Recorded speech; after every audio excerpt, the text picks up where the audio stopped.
Grok AI ने खोली मोदी सरकार की पोल तो एक्शन में आई सरकार। एआई के गंदी बात पर सरकार ने एक्स को भेजा नोटिस। वहीं कर्नाटका हाईकोर्ट में केंद्र सरकार के खिलाफ एक्स ने दर्ज करा दी रिपोर्ट। डिग्री पर हुआ सवाल तो फूटा मोदी के आईटी मंत्री का गुस्सा। जिस आईटी सेल और सोशल मीडिया का इस्तेमाल करके भारतीय जनता पार्टी केंद्र की सत्ता में बीते 10 से भी ज्यादा सालों से काबिज है, अब यही टेक्नोलॉजी मोदी जी को, अमित शाह जी को और उनकी पूरी टीम के पसीने छुड़ा रही है। दरअसल बीते दिनों ग्रोक एआई को लेकर खूब चर्चा हुई। इसको लेकर हमने वीडियो भी बनाया था। अगर ग्रोक एआई को लेकर पुरानी चर्चा आपको देखनी है कि ये किस तरीके से ग्रोक एआई काम करता है, तो ये वीडियो आप हमारे प्लेटफॉर्म पर देख सकते हैं, जिसका लिंक आपको डिस्क्रिप्शन बॉक्स में मिल जाएगा। लेकिन अब जो खबर सामने आ रही है वो ये है कि ग्रोक एआई ने जिस तरीके से मोदी सरकार के प्रोपेगेंडास और उनके फैलाए गए झूठ को बेनकाब किया, उसके बाद सरकार ने ग्रोक एआई की शिकायत की है। अगर खबरों पर नजर डालें तो तमाम बड़े चैनल्स और तमाम बड़ी अखबारों ने आज अपने खबरों में इस बात को जगह दी है कि ग्रोक एआई के खिलाफ आईटी मिनिस्ट्री ने अपना गुस्सा जताया और अपनी आपत्ति जताई है। शिकायत दर्ज करने की बात भी चल रही है और मिनिस्ट्री ऑफ इंफॉर्मेशन टेक्नोलॉजी और उसके बड़े अधिकारी ये कह रहे हैं कि भारत में एलन मस्क की जो ग्रोक एआई है वो लगातार गालियां दे रही है, भद्दी भाषाओं का इस्तेमाल कर रही है और कुछ नामों को कोट करके सरकार ने कहा भी है। मिनिस्ट्री की ओर से ग्रोक एआई के ऊपर स्पीडिंग अब्यूज इन हिंदी लैंग्वेज का आरोप लगाया है और इसमें नरेंद्र मोदी के साथ साथ राहुल गांधी का भी नाम लिया गया है। शिकायत में कहा गया है कि नरेंद्र मोदी जो भारत के प्रधानमंत्री हैं और लोकसभा के नेता प्रतिपक्ष राहुल गांधी हैं, उनके लिए एआई की भाषा है वो अनपार्लियामेंट्री है। अब एलन मस्क की कंपनी को सरकार ने तलब किया है, जवाब मांगा है कि आखिर ये सब क्या चल रहा है। इस पर कंपनी के अधिकारी उनसे जवाब मांग रहे हैं और उनसे पूछा गया है कि आखिर क्यों इस तरीके से ग्रोक एआई काम कर रहा है। अब इसमें क्या टेक्नोलॉजी है, इस पर विस्तृत रिपोर्ट सरकार के सामने पेश करने को भी कहा गया है। जानकारी के लिए दर्शकों को हम पहले ही बता दें कि अमेरिका के राष्ट्रपति चुनाव के दौरान ट्विटर को एलन मस्क ने खरीद लिया था और कुछ दिनों बाद इसका नाम बदलकर एक्स कर दिया था। इसके बाद एलन मस्क एक्स के साथ कई सारे बड़े बदलाव करते रहे हैं। कुछ समय पहले इसके एआई को लॉन्च किया गया और यही है ट्विटर का यानी एक्स प्लेटफॉर्म का ग्रोक एआई, जो खूब चर्चा में है। और इस पर चर्चा उस वक्त भी बनी जब बहुत से सवालों के जवाब इसने गालियों के साथ दिए और बिल्कुल देसी लैंग्वेज में इसने जवाब दिए। इस एआई को इसी तरह से तैयार किया गया है जो एआई को चैट जीपीटी और जेमिनी जैसे जो टूल हैं उनसे अलग बनाता है। असल में इसमें कई ऐसे फिल्टर्स हैं जिसमें आप कई तरह की भाषाओं का इस्तेमाल कर सकते हैं और ठीक उसी शैली में आप बात कर सकते हैं जिस शैली में आम इंसान किया करते हैं। आप अक्सर इंग्लिश का जवाब इंग्लिश में पाते हैं, हिंदी का जवाब हिंदी में, और अगर आपने गाली का इस्तेमाल किया है तो उसमें आपको गाली भी सुनने को मिल सकती है अगर आप गाली दे रहे हैं। लेकिन जब सोशल मीडिया पर ग्रोक एआई ने नरेंद्र मोदी के खिलाफ और भारतीय जनता पार्टी के प्रोपेगेंडा के खिलाफ अपनी बातें रखनी शुरू की तो ये बातें सरकार को समझ में नहीं आई और फिर इसके बाद बीजेपी आईटी सेल के पसीने छूटने लगे कि आखिर इतनी बड़ी समस्या को कैसे टैकल किया जाए। क्योंकि ग्रोक एआई उस वक्त इतना प्रचलित हो गया था कि 1 मिलियन से भी ज़्यादा पोस्ट ग्रोक एआई को टैग करके हो गए थे और ये कुछ ही घंटों की बात थी और लगातार लोगों के सवाल पूछने का सिलसिला चल रहा था। सवाल में ये भी पूछा गया कि नरेंद्र मोदी जी के पास जो डिग्री है वो फर्जी है या सही है।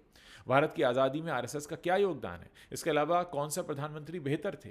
मनमोहन सिंह ने देश को कहाँ ले जाने का काम किया और फिर नरेंद्र मोदी के शासनकाल में क्या कुछ हुआ। ये तमाम सवाल ग्रोक एआई से कुछ ही घंटों के अंदर पूछे गए और इन सब पर ग्रोक एआई ने बिल्कुल स्पष्ट जवाब दिए, जिससे भाजपा सरकार की खूब किरकिरी हुई और कांग्रेस और अन्य विपक्षी पार्टियों ने इस मुद्दे को खूब भुनाया और एक हफ्ते के अंदर इतना सब कुछ हो गया कि सरकार को अब ग्रोक पर ही एक्शन लेना पड़ रहा है। सरकार अब एलन मस्क की कंपनी को भी तलब कर रही है, उनसे जवाब पूछ रही है। वहीं एक और मामला निकलकर सामने आया है कि अब एक्स भी भारत सरकार के खिलाफ हाई कोर्ट चला गया है। कर्नाटक हाई कोर्ट में एक पीआईएल दाखिल किया गया है जिसमें आर्टिकल है BNS 79/3 को इसमें मुद्दा बनाया गया है और ये कहा जा रहा है कि भारत में केंद्र की मोदी सरकार एक्स जैसे प्लेटफॉर्म पर सेंसरशिप लगाने की तैयारी कर रही है। अब एक अजीब विडंबना है कि इन सारी खबरों को हम आपको बता रहे हैं, लेकिन कुछ दिन पहले की तस्वीर याद कीजिए जब नरेंद्र मोदी जी अमेरिका गए थे तो वहाँ बड़ी खुशी के साथ एलन मस्क के साथ दिखाई दे रहे थे। उनके साथ बहुत सारे पिक्चर्स सोशल मीडिया पे वायरल होते रहे। एक साथ दोनों ने पिक्चर्स क्लिक कराए, बड़ी बातचीत हुई और उसके बाद तो यहाँ तक कहा गया कि अब टेस्ला जो कंपनी है वो भारत आ रही है, यहाँ अपनी वो सुपर स्पोर्ट्स गाड़ियाँ बेचेगी और मोदी सरकार जो है टेस्ला को सपोर्ट करने के लिए कई बड़े नियमों को बदलने के लिए भी तैयार है। ये तमाम बातें होती रहीं, लेकिन अब आप जिससे हाथ मिला रहे हैं उन्हीं की कंपनी आप पर मुकदमा कर रही है। और ये वो ग्रोक एआई है जिसकी भाषा गंदी है और इसको लेकर तमाम सारे बवाल हो रहे हैं। अब कहा यह जा रहा है कि एक तरफ एलन मस्क के साथ मोदी जी की तस्वीरें वायरल होती हैं और दूसरी तरफ एलन मस्क की कंपनी हमारी सरकार के खिलाफ कर्नाटका हाई कोर्ट में चली जाती है।